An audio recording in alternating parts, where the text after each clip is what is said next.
and yet your government was paying you to do that, to spy on American citizens, violating the Fourth Amendment, shredding the Fourth Amendment.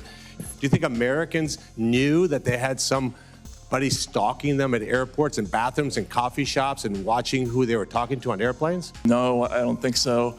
It's become almost impossible to get information about these abuses.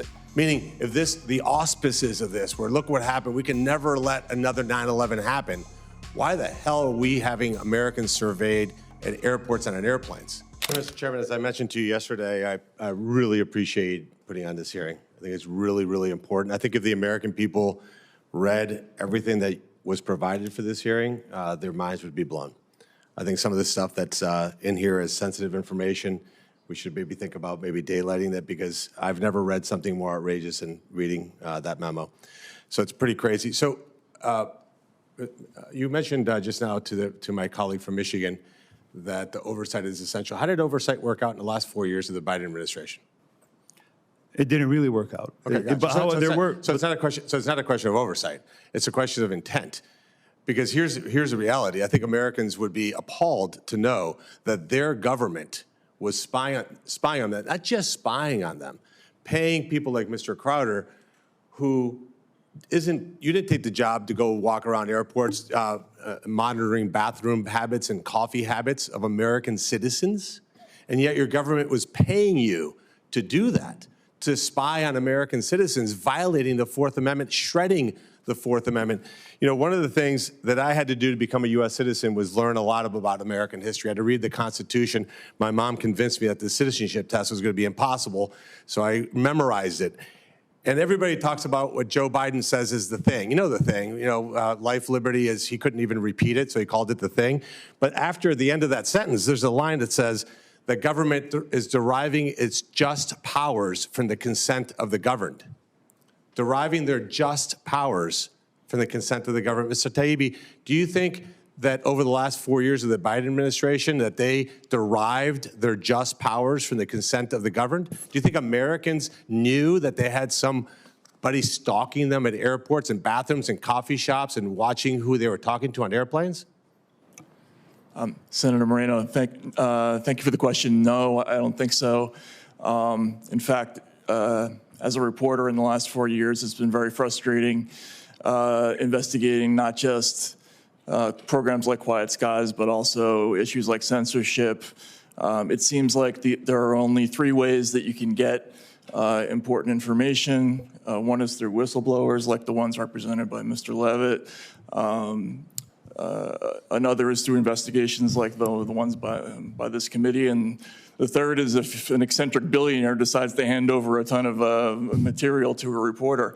It's become almost impossible to get information about these abuses. And I think what I was trying to get at with my opening statement is that particularly in the last 4 years, the government has taken the position that the citizenry, they're all basically suspect until proven innocent, and it should be the other way around. Well, that should be the other way around. That's the foundational principles of this country. That isn't up for debate. There is no law that we need to pass. That's in our Constitution, in our Bill of Rights. And Mr. Crowder, I'm going to shift to you for a second. I was out of the meeting. I had to go to a banking session, so I apologize. Could you point out your wife real quick for me? Raise your hand. Has anybody from the U.S. government apologized to your wife? So they haven't even bothered. Nobody in the government has bothered to pick up the phone, send a letter saying, we are very sorry. Nobody. Well, let me say that to you on behalf of the United States government.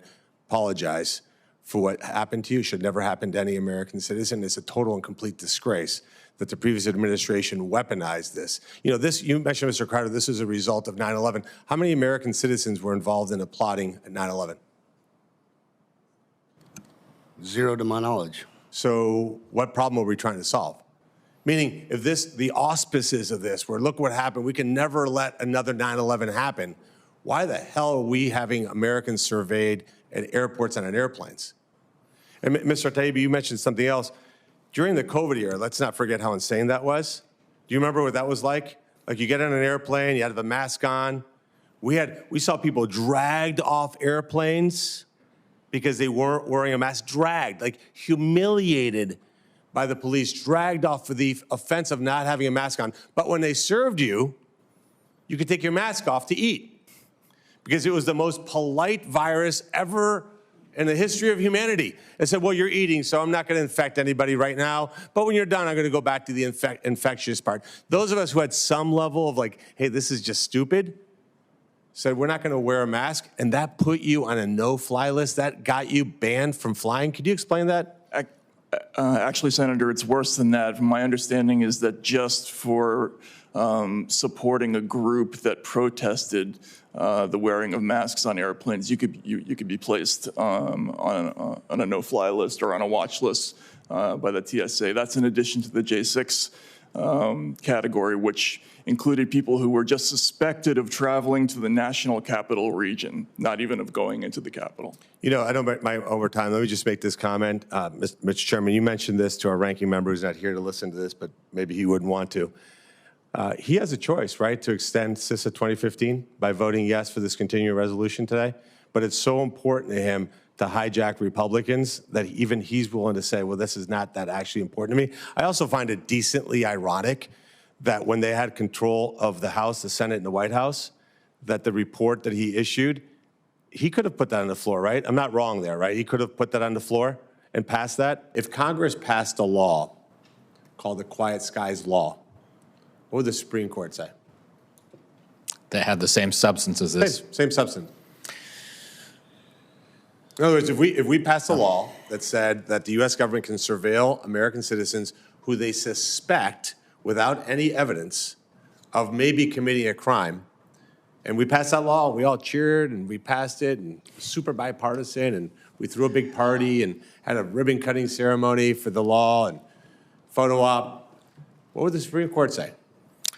Well, two thoughts. One, we've seen past laws that aren't that different from that maybe, right? And so it's hard. And there is a balance, right, a policy balance.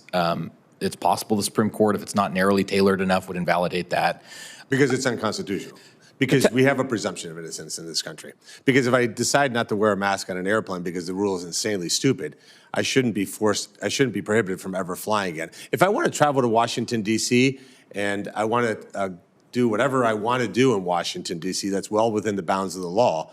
That doesn't give any administrative agency the right to decide I can't fly somewhere else. It doesn't give the government the right to have somebody follow me and creep me out in the bathroom and decide whether I'm getting too many sugars in my coffee or if I'm going to the wrong yogurt place. And that report shouldn't be published inside some sort of official government document. Because, Mr. Chairman, there's a difference between somebody who has power because they're giving it to them because of some administrative things, or somebody actually real power. Somebody who has a badge, who has a gun, who has the ability to arrest you, has the ability to take your civil liberties away. That's what happened over the last 4 years. And Americans should be equally outraged about all this. This should not be partisan.